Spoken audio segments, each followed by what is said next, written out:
Padre, te damos muchísimas gracias en esta mañana, casi tarde, Señor, por la oportunidad que tenemos de estar juntos y venir a tu palabra, Señor, y venir a lo que dice la Escritura y ser como una mantequilla, Señor, en un sartén caliente que se derrite, Señor. Así el día de hoy, derrítenos, fúndenos, deshaznos y vuélvenos a hacer de nuevo, Señor. O como el alfarero que agarra y moldea la masa, Señor.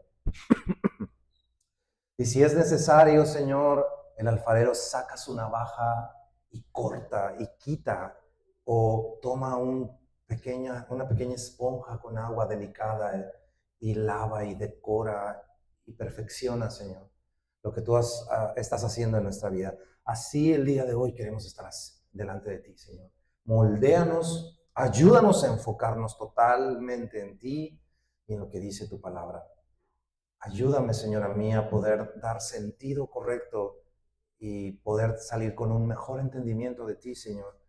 Y sobre todo, Señor, transformados. No nada más información, sino realmente tocados por tu Santo Espíritu. O sea, Espíritu Santo, haz lo que tengas que hacer en nosotros para podernos acercar más a Cristo y ser más como Cristo. Ser perfeccionados en ese nuevo hombre en el que tú nos estás transformando, Señor. Muchas gracias te damos. En el nombre de Jesús oramos. Amén. Bueno, vamos a continuar con el estudio de los Hechos de los Apóstoles y quisiera que retomáramos un versículo que vimos la semana pasada y de ahí nos enganchamos porque ya vamos al siguiente capítulo. ¿Okay? Y en Hechos 2, en el versículo 43, veíamos este texto que dice, Hechos 2, 43, dice, y sobrevino temor a toda persona, y muchas maravillas y señales eran hechas por los apóstoles. ¿Sí? Recordamos que se habían convertido 3,120 personas, ahora ya eran, ¿no?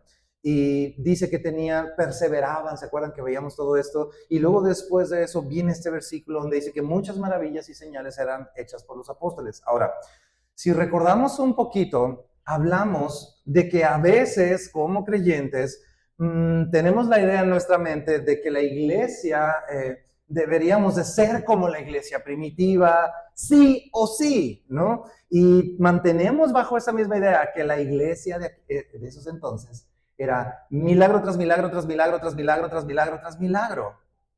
Pero si ustedes se acuerdan, decíamos que el libro de los Hechos comprende un periodo, toda la narrativa de los 28 capítulos son alrededor de unos 30 años de historia, más o menos. Entonces, si son alrededor de 30 años de historia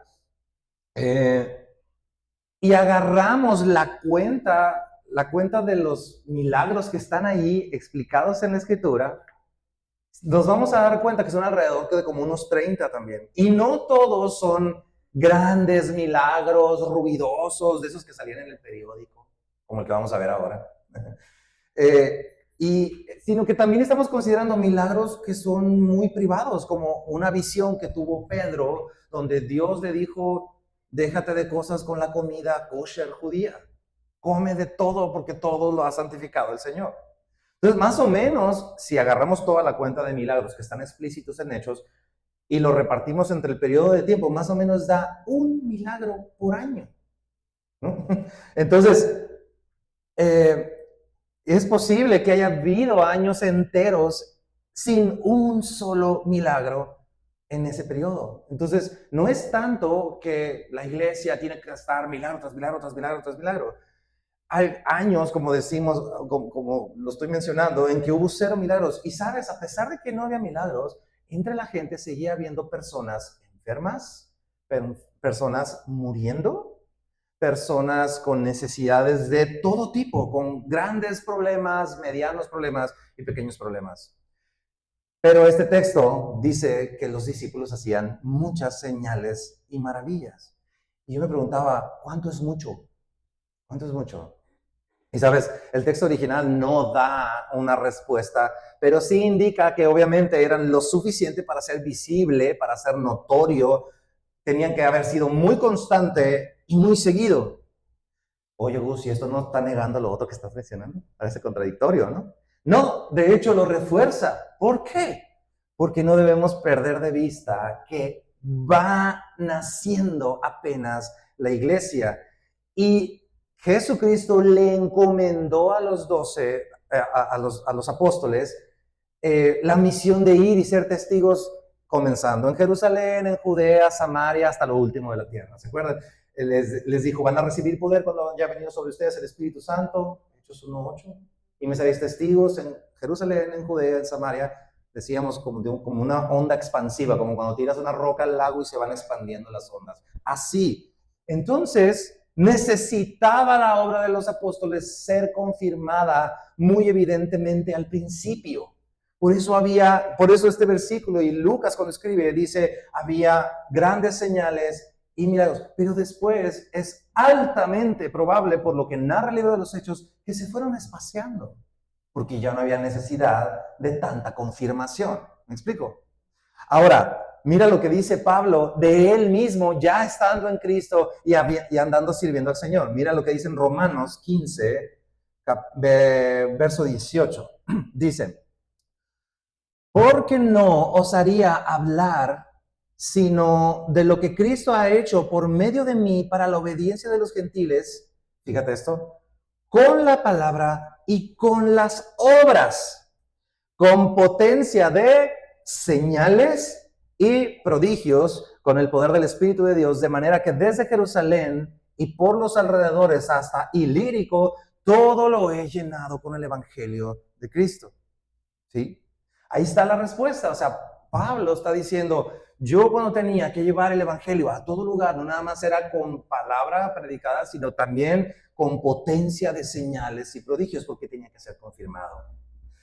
Ahora, si tú me dices, bueno, pero eso no justifica, o sea, entonces, o había muchos o no había muchos. Bueno, ahí te va una palabra clave de lo que hemos estado diciendo. Mira cómo dice el verso aquí lo que acabamos de leer, Romanos 15, verso 19, cómo habla acerca de lo que estaba sucediendo. Dice, con potencia de, ¿qué dice? Señales. Ahora, regrésate a Hechos 2:43. Dice que por mano de los apóstoles eran hechas muchas maravillas, ¿y qué? Y señales. Son señales, ¿ok? ¿Y qué es una señal? Por definición, es algo que apunta a otro algo.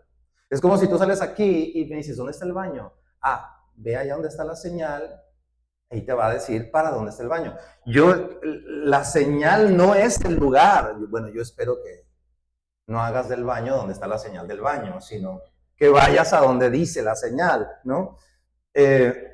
Entonces, la señal apunta a algo. En este caso, todas las señales y milagros, y si notamos, si tú te pones a leer todo el libro de los Hechos, y en el Nuevo Testamento vas a notar que varias veces vas a encontrar esas dos palabras juntas, señales y maravillas, o señales y milagros. ¿Por qué? Porque juntas apuntan a nuestro Señor Jesús.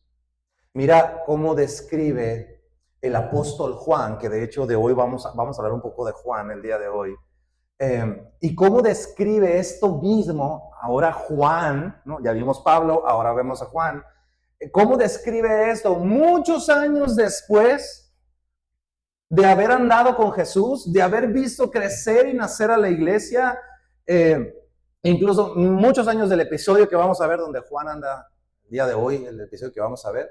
Y él escribe muchas décadas después el Evangelio de Juan. Y en el capítulo 20 de Juan, dice ahí cuál es el objetivo de esas señales. Mira, el capítulo 20 de Juan, en el versículo 30, dice, hizo además Jesús muchas otras, ¿qué? Señales. Está concluyendo el Evangelio de Juan, ¿ok?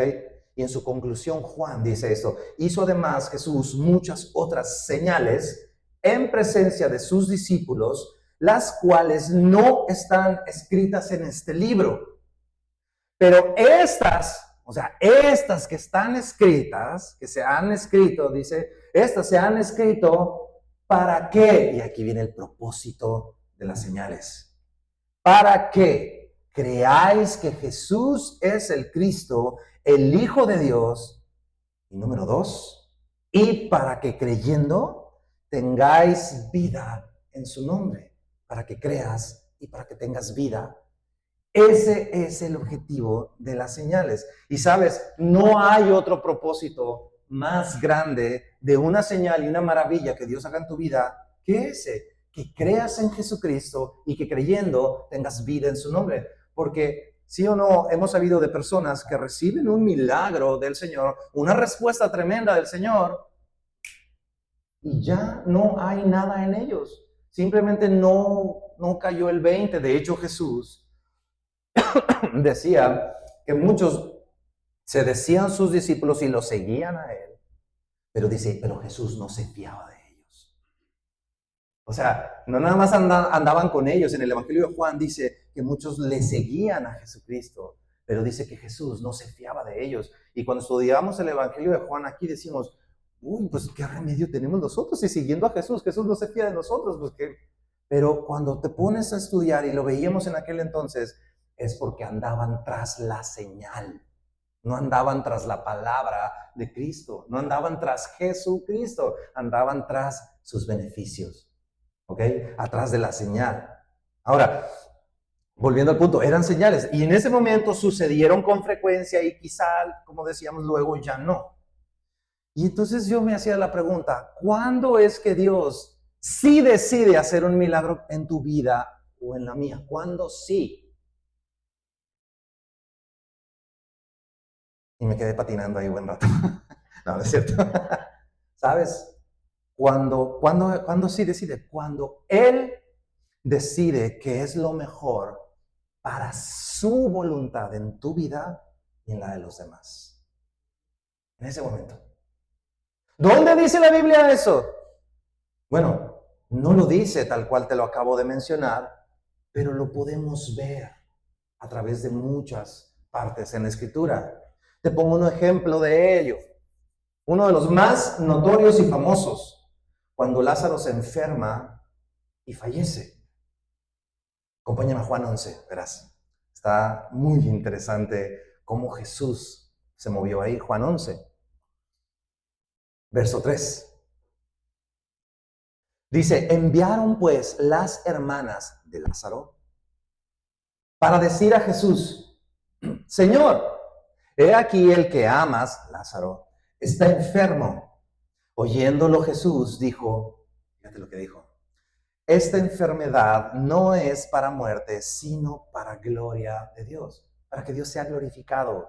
No tú, no Lázaro, no, que Dios sea glorificado, para que el Hijo de Dios sea glorificado por ella. Y fíjate la aclaración de Juan, qué tremenda. Dice, y amaba a Jesús, a Marta, a su hermana y a Lázaro. Ok, dices, bueno, Jesús me ama, pues me va a ayudar, ¿no? Le estoy diciendo que venga. Verso 5. Cuando oyó, pues, que estaba enfermo, se quedó 2 días más en el lugar donde estaba. ¿No? Marta, María, te amo mucho. Nos vemos en 2 días. ¿Pero cómo? Y mira, ¿qué quiere decir esto? El milagro de la resurrección ocurre cuando el tiempo y la voluntad de Dios lo determinan, no cuando Marta y María lo piden. ¿Sí? Señores, que ahorita es cuando. Respuesta, te amo Marta, nos vemos en 2 días. ¿Sí? ¿Qué sucedió en esos 2 días? Lázaro fallece, cuando Jesús llega, Marta y María salen al encuentro de Jesús. Y Marta, pasa algo tremendo con ella. ¿Qué es lo que sucede? Termina reconociéndolo como Mesías y Salvador de su vida. Cosa que tal vez no hubiera pasado si Jesús hubiera sanado a Lázaro en ese instante. ¿Qué era lo que le importaba a Jesús? El corazón de Marta. El corazón de Marta. ¿Sí? Y ahí es donde está el verdadero propósito. ¿Y por qué te estoy dando toda esta mega intro larguísima? Porque el segundo milagro de los más notorios que vamos a leer en el libro de los Hechos, que vamos a ver el día de hoy, es uno de los milagros que es muy probable que Lucas, el escritor de Hechos, lo haya elegido narrar para respaldar el versículo que leíamos ahorita, de que muchos sobrevino temor sobre toda persona y muchas señales y maravillas eran hechas por los apóstoles, como diciendo, bueno, había muchas, pero para muestra, narro esta, ¿no? Y entonces Lucas cierra el capítulo 2 como pareciendo un cuento de hadas, ¿no? Tenían todo en común, estaban perseverando en la oración y en la comunión unos con otros y en el partimiento del pan, y los creyentes crecían y el Señor añadía, y casi fueron felices por siempre, ¿no? Y punto final, ¿sí? Inicia el capítulo 3 con una nueva narración. Entonces vamos al capítulo 3 de Hechos, verso 1. Fíjate esto. Dice, verso 1, Pedro y Juan subían juntos al templo a la hora novena, la de la oración. Aquí quiero decir algo. Los judíos tenían la costumbre de orar en varios momentos durante el día. Era su costumbre ya de años, ¿no? Y obviamente, en consecuencia, los discípulos y los nuevos creyentes, pues ya veíamos que tenían el hábito de orar por ser judíos, al menos 3 veces en el día. Y donde sea que los agarrara el tiempo de la oración, ellos pues buscaban el espacio para orar, ¿no? De ahí viene el dicho de Jesús de que no seas como los fariseos que quieren orar, porque los fariseos lo que hacían, calculaban y decían, a ver, 3 de la tarde, 2:50, ok, voy a hacer como que se me hizo tarde. Y entonces donde sea que me agarre, que curiosamente era en la plaza central, y se paraban, ay, aquí me agarró, son las 3 de la tarde, vamos a orar, y no sé qué. Y entonces Jesús decía, no sean como ellos, sino ve y métete en tu casa y cierra la puerta, ¿no? Entonces, el día judío estaba dividido en 12 horas, desde las 6 de la mañana que salía el sol hasta las 6 de la tarde, ahí empieza la hora primera, a las 6 de la mañana, ¿sí?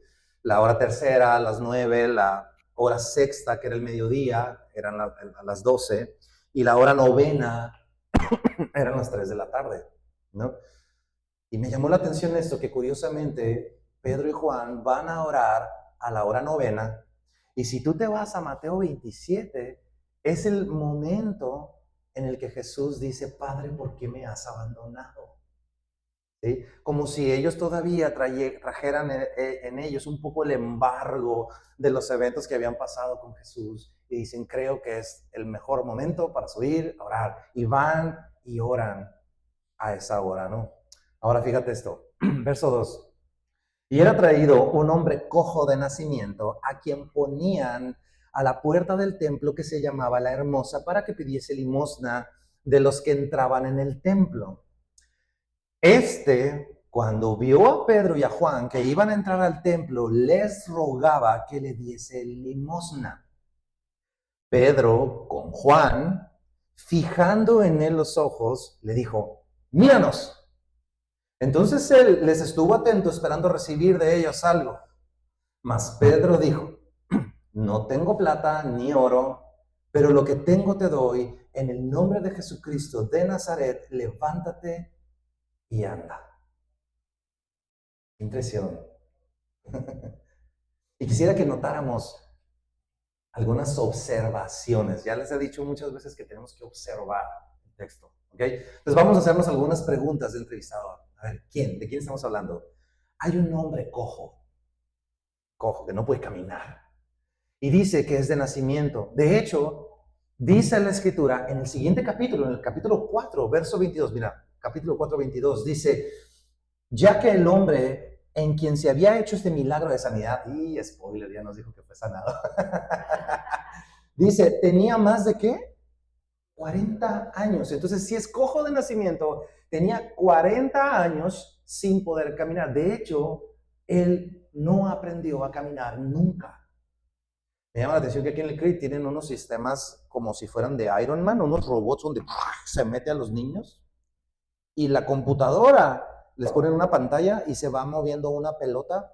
Y entonces los instructores y los terapeutas le dicen al niño que persiga la pelota, o a unos conejitos que se van moviendo. Entonces, en el microesfuerzo que el niño hace por querer moverse, la computadora con el robot va detectando los patrones y luego el mismo robot va moviendo al niño. O sea, el robot con el niño aprende y el cerebro del niño aprende del robot. Y aprenden a caminar porque son niños que nunca caminaron. Este es el caso de este niño, de este hombre, tenía 40 años sentado en la puerta de la hermosa. Ahora, ¿qué hacía ahí? Dice el texto que pedía limosna. ¿Qué es la limosna? Una moneda, una moneda. Una moneda para subsistir ese día y no morirme de hambre o de sed. Y poderme comprar un rollito de tortilla y comérmelo.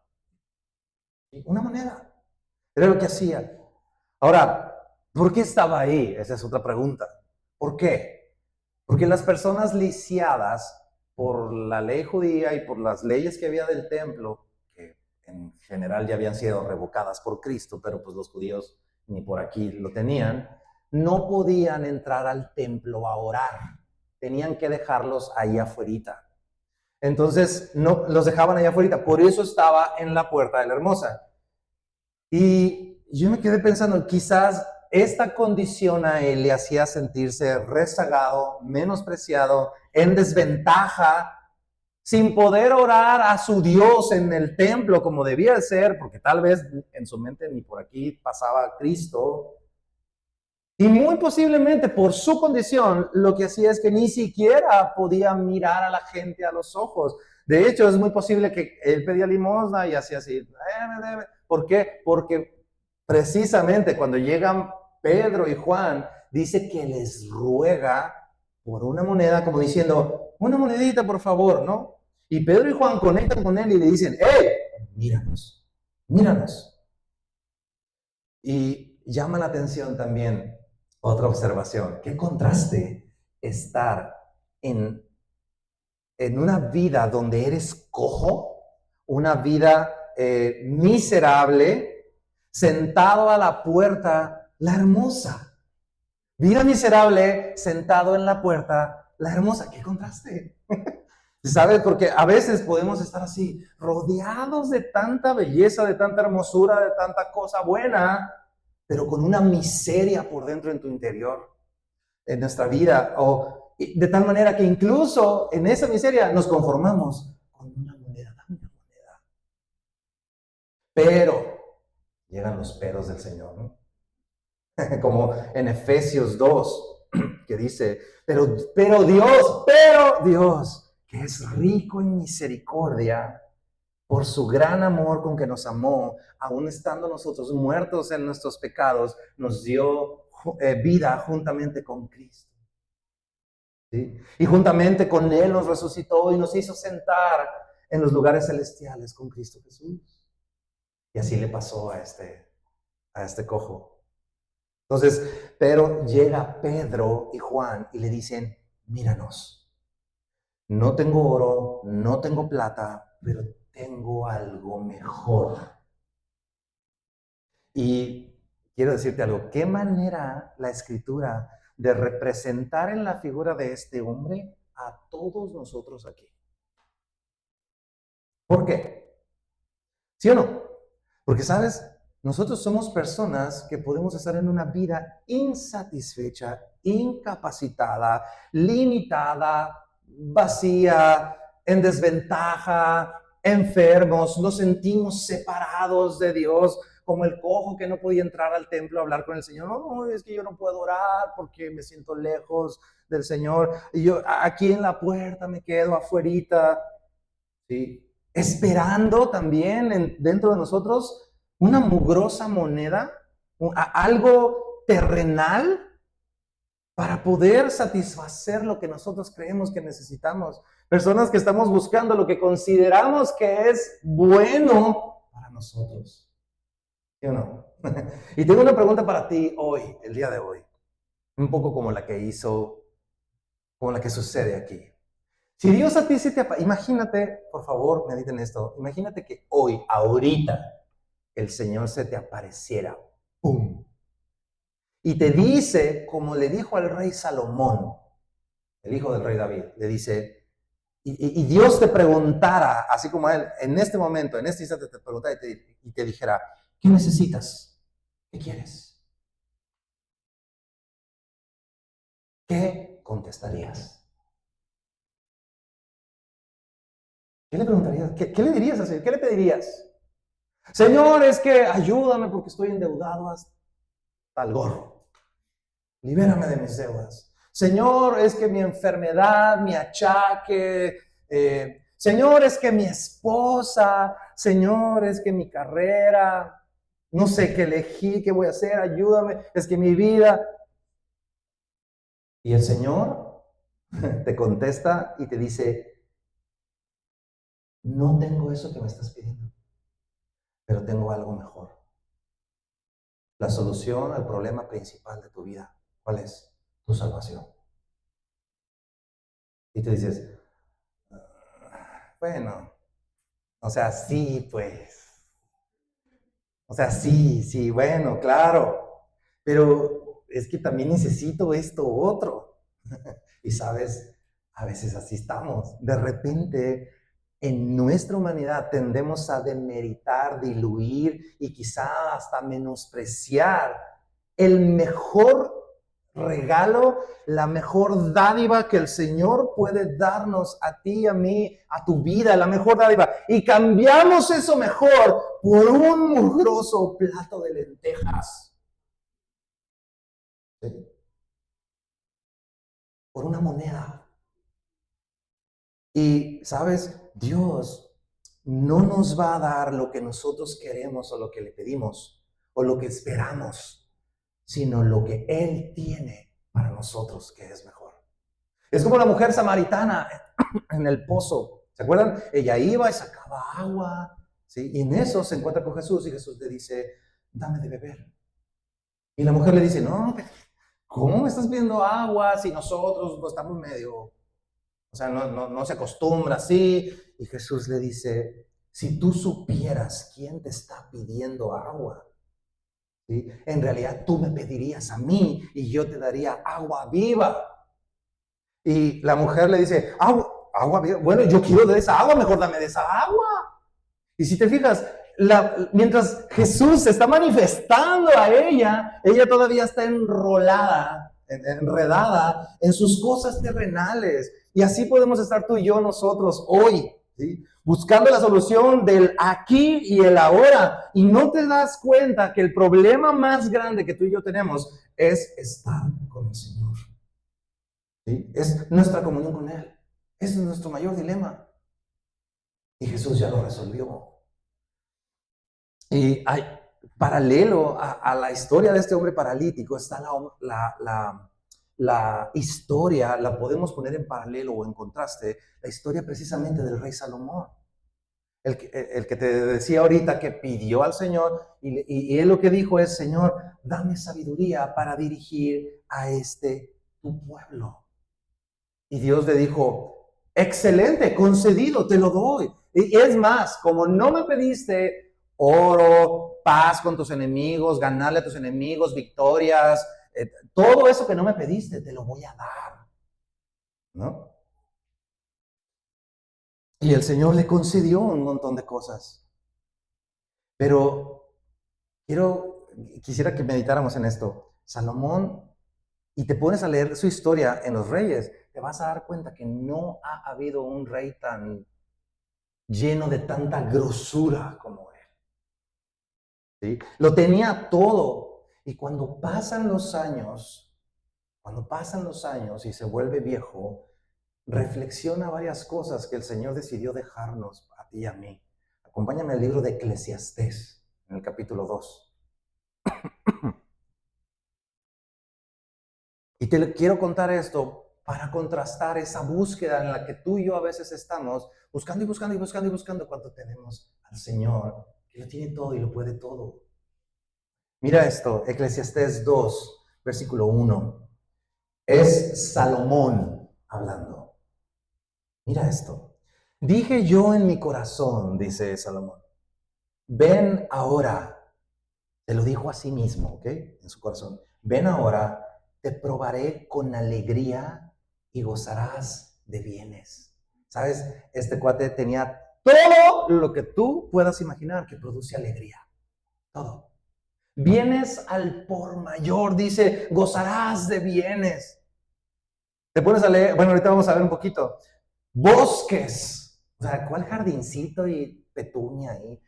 No, tenía bosques del Líbano que se trajo para él. Mujeres las que quisiera. Oro, plata, eh, madera del Líbano. Imagínate la cantidad de muebles lujosos. O sea, todo aquello que tú y yo a veces pensamos como prioritario. Tenía camellos, que hoy en día es como tener un Audi o un BMW, al por mayor, sin reservas. Salomón lo tenía todo. Y mira, en todo esto, ¿qué fue lo que encontró?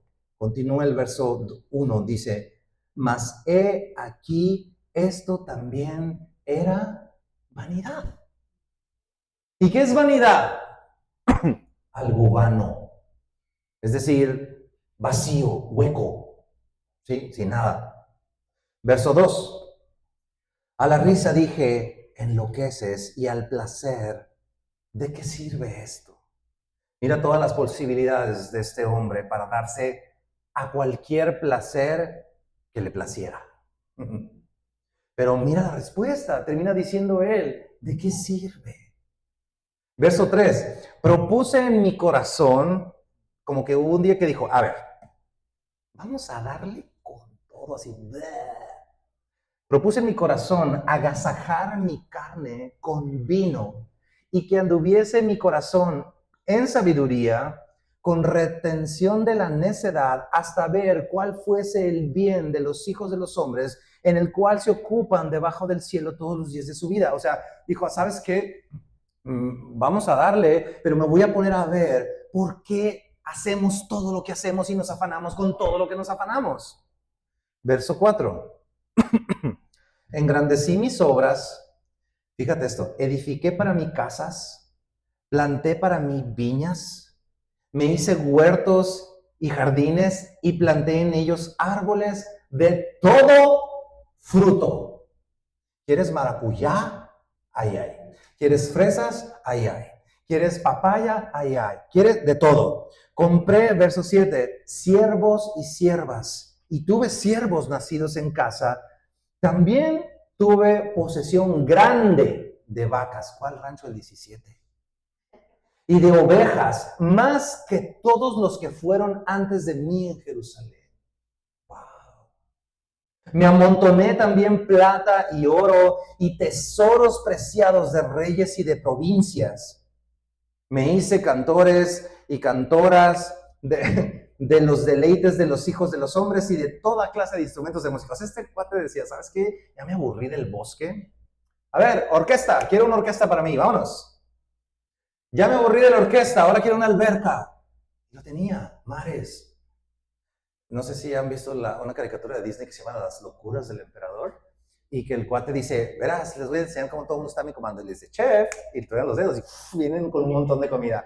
Ahora, no sé qué, y así está, y quiere pasar por un lugar que está una pared y dice, yo quiero pasar por aquí. Y viene y le construyen una puerta bien bonita en 3 segundos.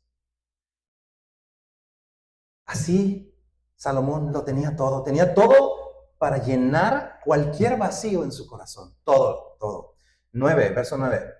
Y fui engrandecido y aumentado más que todos los que fueron antes de mí en Jerusalén. A más de esto, conservé conmigo mi sabiduría. Y luego mira lo que dice, no negué a mis ojos ninguna cosa que desearan. Todo lo que veía en galerías, ¡pum!, lo agarraba. En Amazon. Dice, ni aparté mi corazón de placer alguno, porque mi corazón gozó de todo mi trabajo y esta fue mi parte de toda mi faena. Pero mira cómo concluye el verso 11. Miré yo luego todas las obras que habían hecho mis manos y el trabajo que tomé para hacerlas. Y he aquí, fíjate esto, todo era vano y aflicción de espíritu y sin provecho debajo del sol. Qué increíble locura. Me acuerdo cuando estaba viendo el testimonio de Yuri, cuando recién se convirtió, me pasaron un VHS, ya enseña el viejazo aquí, ¿no? Y vi su video y decía ella en su testimonio que qué locura que los famosos, dice, lo tenemos todo, tenemos castillos, pero dentro de ellos lloramos en soledad sin consuelo. Increíble. Entonces, ¿cuál es el propósito de lo que haces cada día? ¿Cuál es el propósito por el que te levantas a trabajar? O sea, ¿qué hueco estás tratando de llenar tú y yo en nuestra vida que no puede llenar el Señor? ¿Sabes? Sin Dios no vas a poder llenarlo. Y no sé si te tocó escuchar esta frase cuando yo andaba llegando al Señor, me dijeron en la reunión donde me estaban compartiendo que en mi vida había un hueco que yo había tratado de llenar con sexo, drogas, rock and roll y todo lo que quieras. Y que era imposible de llenarlo porque era del tamaño, ese hueco era del tamaño y de la forma de Dios, ¿no? Como un rompecabezas que le quieres meter una pieza y no cabe, quedan micro hoyitos así, hasta que encuentres la pieza perfecta y esa pieza perfecta se llama Dios. Pero hoy, que ya conoces al Señor, yo te diría, ¿qué nuevos huecos hay en ti que estás queriendo satisfacer con una moneda como este paralítico? ¿Qué huecos hay? Piensa, medita en eso. Y el Señor a ti viene como Pedro en este momento y te dice, sabes, no tengo oro, no tengo plata, pero sí tengo algo mejor. Tengo algo mejor. Este hombre buscaba una moneda y Dios le dijo, no, tengo algo mejor, tu sanidad y tu salvación. Y mira cómo continúa el verso 7 de Hechos 3, volviendo a Hechos. Dice, y tomándole por la mano derecha, cuando le dijo, no tengo oro ni plata, sino lo que tengo de hoy, le dijo, levántate. Y al momento, dice, se le afirmaron los pies y los tobillos, y saltando se puso en pie. ¡Qué impresión! Y anduvo y entró con ellos en el templo, andando y saltando y alabando a Dios. Al instante se levantó. ¿Qué clase de milagros hace el Señor? Estos totales, no a medias. Ahorita que decíamos lo de la terapia, ¿qué terapia? Ni qué nada. O sea, un hombre que jamás en su vida su cerebro no había registrado la marcha motriz en el cuerpo, se levanta, salta, se pone en pie, camina, entra con ellos al templo, andando y saltando y alabando a Dios. ¡Qué increíble!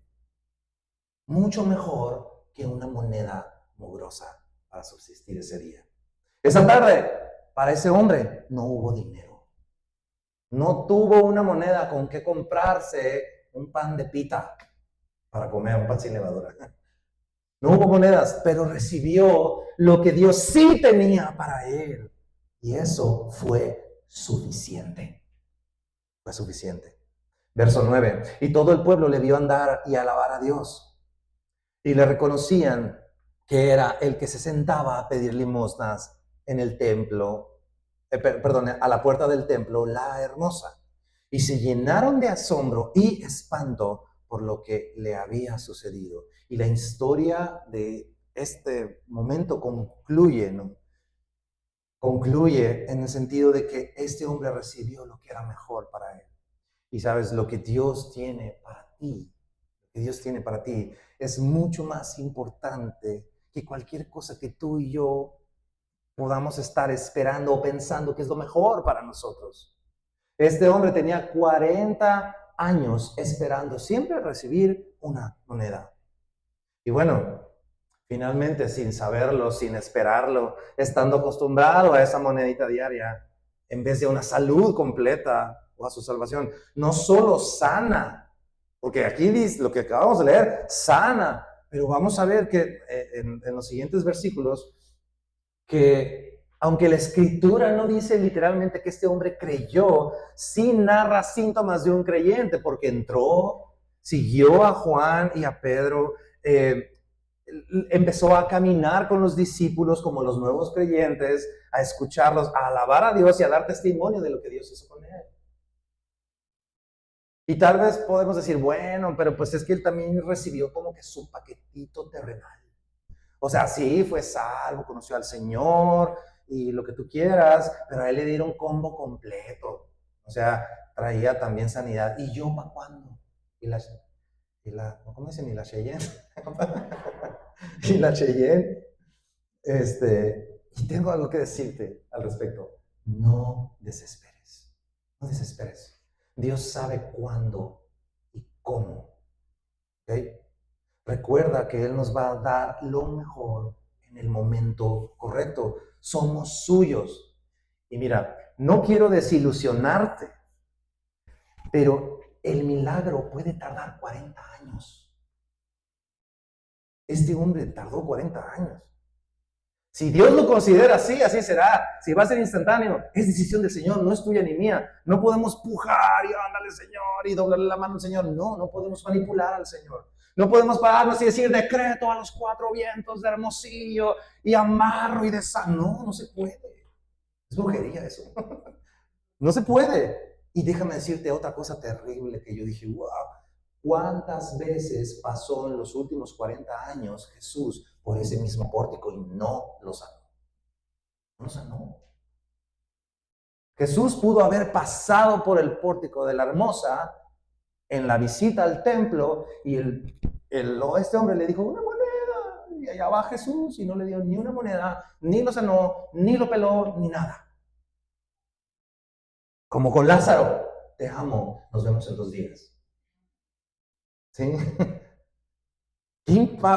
¿Por qué? Yo me preguntaba por qué. Porque es probable, este es solo un pensamiento mío, es probable que el impacto de la sanidad de este hombre, hecho por mano de Jesús en aquel instante de Jesús, no hubiera tenido el impacto que provocó para el Señor siendo sanado por Pedro y por Juan. Acá ya en el momento de los hechos. Fue cuando Dios determinó en su voluntad y en su momento, en su voluntad, lo que era mejor para la vida de este hombre y de los que estaban alrededor. Siendo un instrumento de mayor bendición en ese tiempo, a pesar de haber transcurrido ya 40 años. ¿Estoy siendo claro? Quisiera que concluyéramos, mira lo que dice en Colosenses, pero en la NTV te lo voy a poner aquí. Colosenses capítulo 3, versículo 1.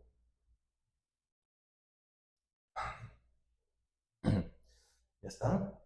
Mira lo que dice. Ya que han sido resucitados a una vida nueva con Cristo, pongan su mira en las verdades del cielo, las cuales están en la Escritura, donde Cristo está sentado en el lugar de honor a la derecha de Dios. Piensen en las cosas del cielo, no en las de la tierra, pues ustedes han muerto a esta vida y su verdadera vida está escondida con Cristo en Dios. Cuando Cristo, quien es la vida de ustedes, sea revelado a todo el mundo, ustedes participarán de toda su gloria. Este último versículo lo que quiere decir es, cuando venga Cristo allá en su gloria, tú vas a participar de ella. O sea, ¿te fijas? Todo es el Señor, sus propósitos y tu vida eterna con Él. El resto, lo que necesitas, el carro, la casa, lo que te da placer, muebles bonitos, no sé, lo que tú quieras. Todo eso es añadidura. Añadidura. Y claro, podemos pedirla. Es nuestro Padre.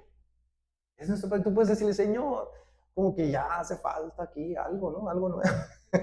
Claro que puedes pedirlo, es tu Padre. ¿Sí? Y damos gracias a Dios cuando llegan esas cosas buenas a tu vida, porque son su dádiva. Pero ojo, ojo, ojo, ojo, son añadidura. Jesucristo lo dijo claramente en Mateo 6 también. Busquen primeramente el reino de Dios y su justicia y todo lo demás va a ser añadido. Entonces, nuestro enfoque, sigamos orando, sigamos pidiendo, sigamos dando gracias cuando el Señor responde. Tu enfoque, mi enfoque, siempre esté puesto en el corazón de Dios, en sus palabras. Amén.